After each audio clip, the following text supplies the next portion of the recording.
मैं don.com के ऊपर आया हूं और x cricketer from Pakistan Khalid Latif on trial in Dutch MP threat case. $20,000 का इनाम रख दिया था उसके सर के ऊपर के जी जो इसे कत्ल करेगा मैं उसको इनाम दूंगा। खुदा के लिए इस मुल्क को बचा लीजिए, बचा लीजिए इस मुल्क को। ये पाकिस्तान के इंटरनेशनल क्रिकेटर्स का एक बहुत ही नेगेटिव किस्म का एक्सट्रीमिस्ट टेररिस्ट व्यू शो करता है इंटरनेशनल वर्ल्ड को। डीएसपी जो है वो पकड़ा गया, आपने देखा है वो डीएसपी लाहौर में एंटी नारकोटिक्स का डीएसपी था।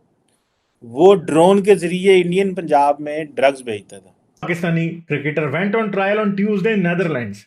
तो नेदरलैंड में उसके खिलाफ ट्रायल हुआ है जो कि इसने इनाम रखा था with prosecutors demanding a 12-year sentence if convicted. मगर शुक्र अदा करे कायदे आजम का जिसने इसको अलहदा किया इस खिते को। अगर यह खिता भी आपके पास होता, आपके पास $112 अरब नहीं आते, आपका मुल्क तरक्की ना करता, आप चांद पे कभी नहीं पहुंच सकते थे। आप देखिए ना कि ये हमें तो हालात इंडिया से ठीक करने थे और इस तरह की चीजें भी हमारे सामने आ गई हैं।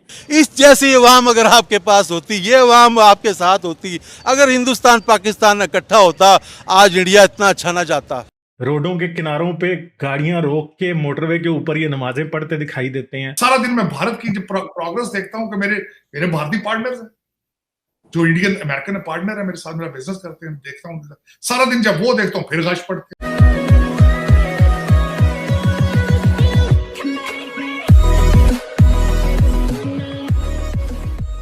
नमस्कार दोस्तों, अब कई सारे पाकिस्तानी ये चीज़ एक्सेप्ट करने को तैयार नहीं थे।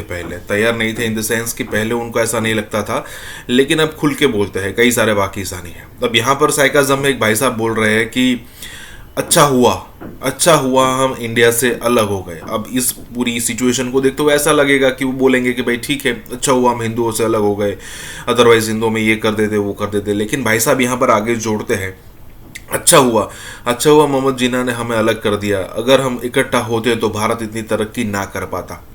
अब ये बात भी बिल्कुल सच है कि वो 20-22 करोड़ की पॉपुलेशन अलग ना होते तो वो 20-22-25 करोड़ की पॉपुलेशन और बांग्लादेश की 18 करोड़ की पॉपुलेशन सब जाहिल के जाहिल। मतलब कि एक को अगर आप काउंट करो तो एक को भूलोगे तो दूसरे को काउंट करना पड़ेगा। ऐसी सिचुएशन में हम कैसे ग्रो कर पाते। तो यहाँ पर यही बात हो रही है। और उसके अलावा यहाँ पर यह भी बात हो रही है कि एक डच एमपी है जो पाकिस्तान को या फिर कई बार इस्लाम पर क्रिटिसिज्म करते हैं भाई साहब, उस पर कि कोई 20,000 या फिर 25,000 डॉलर का उसने एक भाई साहब ने यहाँ पर उसका गला काटने पर इनाम रख दिया था। तो उस पर केस चल गया, हो सकता है 12-15 साल की कैद हो जाए उसको। यहाँ पर यही बात हो रही है। इसी के साथ ये वीडियो शुरू करते हैं। .com के ऊपर आया हूं और x cricketer from Pakistan Khalid Latif on trial in Dutch MP threat case. तो खालिद लतीफ ने जब ग्रीड बिल्डर्स ने कार्टून कंपटीशन कराने की बात की थी तो खालिद लतीफ ने, मेरे ख्याल है कि कोई शायद $20,000 का इनाम रख दिया था उसके सर के ऊपर के जी जो इसे कत्ल करेगा मैं उसको इनाम दूंगा। और ये जो इनाम था ये क्या था, अब आप जरा देखिएगा। फॉर्मर पाकिस्तानी इंटरनेशनल क्रिकेटर, एक पुराना जो retired Pakistani cricketer went on trial on Tuesday in Netherlands. तो नेदरलैंड में उसके खिलाफ ट्रायल हुआ है for allegedly attempting to incite the murder of anti-Islam MP greet विल्डर्स, कि उसने लोगों को ग्रीट विल्डर का कत्ल करने की तलकीन की है जो कि इसने इनाम रखा था with prosecutors demanding a 12-year sentence if convicted. यानी जिन लोगों ने, जो प्रोसिक्यूशन का लॉयर है उसने कहा कि इस आदमी को 12 साल की जेल होनी चाहिए। तो जो डच प्रोसिक्यूटर है अलाइज खालिद लतीफ को, उसने ये कहा कि खालिद लतीफ है तो पाकिस्तान में, खालिद लतीफ कोई केस लड़ने नहीं गया, ना उसका कोई लॉयर वहां पे गया है, मगर ग्रीड बिल्डर्स के कत्ल के इल्जाम में $23,000 जो आज के मुताबिक बनते हैं उसका इसने एक इनाम रखा था 2018 में। और खालिद लतीफ जो है वो PSL भी खेलता रहा और कहीं और लीग्स खेलता रहा। मगर बाद में लतीफ ने क्या कहा, खालिद लतीफ ने असल में मर्डर करने के लिए इंसाइट किया लोगों को। तो जो ग्रीड बिल्डर्स ने ये कार्टून कंपटीशन जो है वो कैंसिल तो कर दिया था, ठीक है, मगर ग्रीड बिल्डर्स के इस ऊपर इस वजह से एक पाकिस्तानी था जिसका नाम था, इधर लिखा हुआ था, एक पाकिस्तानी ने ग्रीड बिल्डर्स के ऊपर हमला करने की कोशिश की थी। जुनेद आई इसका नाम है, पूरा नाम यहाँ पे नहीं लिखा गया। इस शख्स ने ये अरेस्ट हुआ था 2018 में, जो कि रीड बिल्डर्स को मारना चाहता था। मैं आप लोगों से क्या बात कर रहा हूं कि पाकिस्तान के वो क्रिकेटर्स जो खुद मैच फिक्सिंग के स्कैंडल्स में इन्वॉल्व हैं, वो क्या समझते हैं कि दूसरे लोगों को गुस्ताखी रसूल के नाम पे कत्ल करना चाहिए और ये लोगों को इनाम देंगे। अब एक सिंपल सी बात है कि ये पाकिस्तान के इंटरनेशनल क्रिकेटर्स का एक बहुत ही नेगेटिव किस्म का एक्सट्रीमिस्ट टेररिस्ट व्यू शो करता है इंटरनेशनल वर्ल्ड को। रोडों के किनारों पे गाड़ियां रोक के मोटरवे के ऊपर ये नमाजें पढ़ते दिखाई देते हैं और अपनी तस्वीरें सोशल मीडिया पे पोस्ट करते हैं।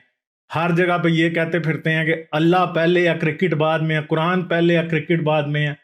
प्रोफेशनलिज्म लैक करते हुए दिखाई देते हैं। चाहे पाकिस्तान की क्रिकेट टीम कभी भी स्कैंडल से भी दूर नहीं रही।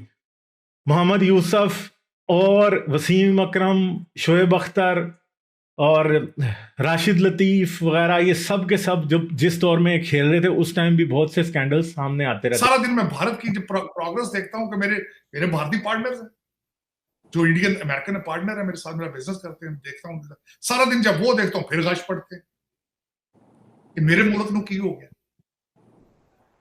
ਇੱਥੇ ਕਿਉਂ ਨਹੀਂ ਕੋਈ ਅਜੇ ਬੰਗਾ ਇੱਥੇ ਕਿਉਂ ਨਹੀਂ ਪੈਦਾ ਹੋ ਰਿਹਾ। ਜਿਹੜਾ ਜੋ ਕੁਝ ਹੋ ਰਿਹਾ ਬਾਰਡਰ ਤੋਂ ਐਗਜ਼ੈਕਟਲੀ 2 फुट परले पासे सारा कुछ हो रहा है, इधर 4 फुट तो सारा नहीं नहीं।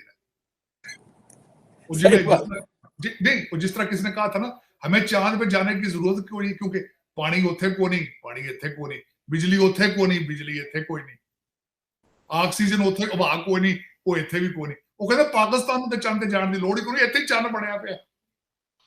तारसा वो आज एक डीएसपी जो है वो पकड़ा गया, आपने देखा है? वो डीएसपी लाहौर में एंटी नारकोटिक्स का डीएसपी था। वो ड्रोन के जरिए इंडियन पंजाब में ड्रग्स भेजता था। उन्होंने फाड़ लिया, तो इंक्वायरी शुरू हो गई और सुनिया डीएसपी नशे है। अब देखिए ना कि ये हमें तो हालात इंडिया से ठीक करने थे और इस तरह की चीजें भी हमारे सामने आ गई हैं।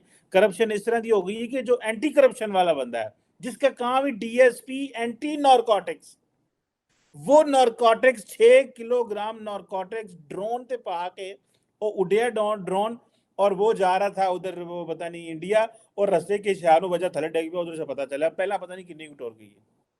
जी सर, मैं तो खैर उस बंदे को कहूंगा यार, वो बंदा बड़ा अच्छा कर रहा था, ट्रेड शू को रास्ता खोल रहा था पाकिस्तान इंडिया के ट्रेड का। उसकी वजह ये है, इस वक्त आप दालें कनाडा से इंपोर्ट कर रहे हैं, ऑस्ट्रेलिया से इंपोर्ट कर रहे हैं, बॉर्डर से नहीं कर रही आप। आज आप दालें, आप ट्रेड आज खोलें भारत के साथ, चीमा साहब आपकी इन्फ्लेशन 40% नीचे आ जाए। सब्जियां वहां से आ सकती हैं खराब हुए बगैर, दालें आएंगी वहां से, गंदम आएगी, चीनी चीजें, पता नहीं क्या बात है, क्या चीज रोक रही है आपको ये डिसीजन लेने से। मैं इस पे एक छोटी सी मिसाल देना चाहता हूं, इससे पहले कि टू लेट हो जाए। ईरान, जब इराक ईरान वॉर हो रही थी, ईरान के पास फैंथम जहाज थे, अमेरिकन मेड थे फैंथम जहाज। अमेरिका के एम्बार्गो था, उसके पार्ट्स ईरान इजराइल से लेता रहा है। आज इस वक्त आपके लाइन ऑफ कंट्रोल पे इंडिया चाइना एक दूसरे के आमने सामने खड़े, ट्रेड हो रहा है। आप भारत के साथ ट्रेड क्यों नहीं करते? इसमें आपका फायदा है, उनका फायदा नहीं है। और क्या चीज रोक रही है आपको? मेरे समझ में, मैं कहता हूं इश्यूज अपनी जगह पे,